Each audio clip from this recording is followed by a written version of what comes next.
Setelah mendapat kecaman dari negara tetangga soal kabut asap, Presiden Yudhoyono petang tadi melakukan rapat kabinet terbatas dengan sejumlah menteri terkait serta 3 gubernur dari wilayah Sumatera dan Kalimantan. Saat memasuki ruang sidang, Presiden sempat mengingatkan para menterinya yang masih tertawa-tawa untuk serius menghadapi masalah kabut asap karena telah mengundang protes negara lain.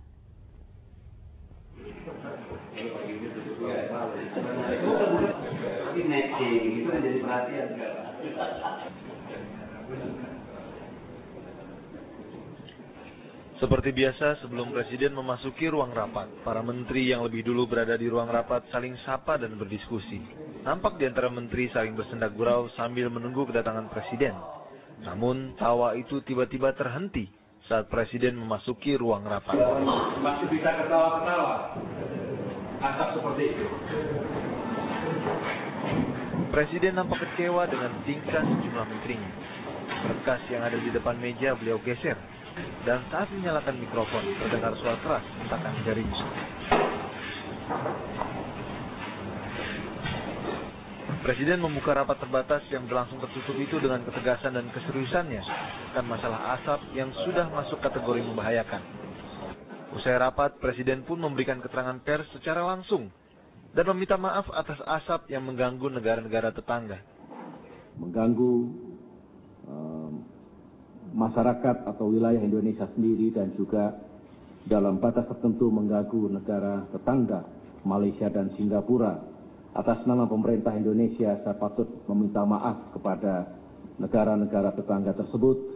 Presiden kembali menegaskan Indonesia bertanggung jawab dan berupaya semaksimal mungkin dengan mengerahkan segala sumber daya yang ada untuk memadamkan api dan mengatasi masalah kabut asap.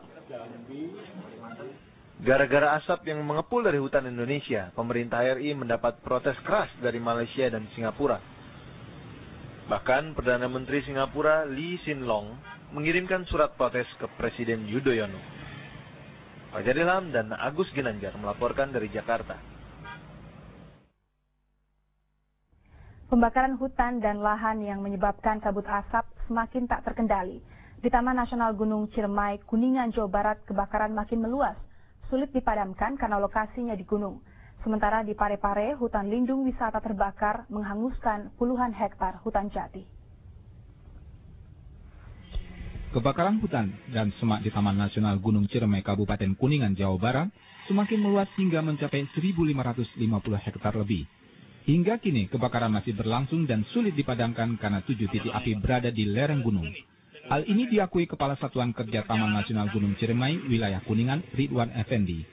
Kebakaran di Taman Nasional ini terjadi sejak 6 hari lalu. Sementara itu, kebakaran yang menghanguskan puluhan hektar pohon jati hutan lindung wisata Yompi di Kecamatan Soreang, Parepare, Sulawesi Selatan, terjadi untuk kali ketiga. Petugas pemadam menduga kebakaran itu disengaja oleh para pembuka lahan, namun hingga kini belum berhasil menangkap pelakunya. Petugas mengerahkan 6 unit pemadam untuk menghentikan api yang membumbung setinggi 4 meter. Dari Toli-Toli, Sulawesi Tengah dilaporkan, kabut asap akibat kebakaran hutan di Kalimantan dalam 3 hari terakhir telah menjalar ke kota Toli-Toli. Jarak pandang di kawasan pantai dan pegunungan kini hanya berkisar 2 km. Namun demikian, kondisi ini belum mengganggu aktivitas warga. Penerbangan di Bandara Lalos Toli-Toli juga masih normal. Jika tidak turun hujan, diperkirakan kabut asap akan semakin menebal, mengingat angin terus bertiup dari wilayah Kalimantan. Tim Liputan 6 SCTV melaporkan.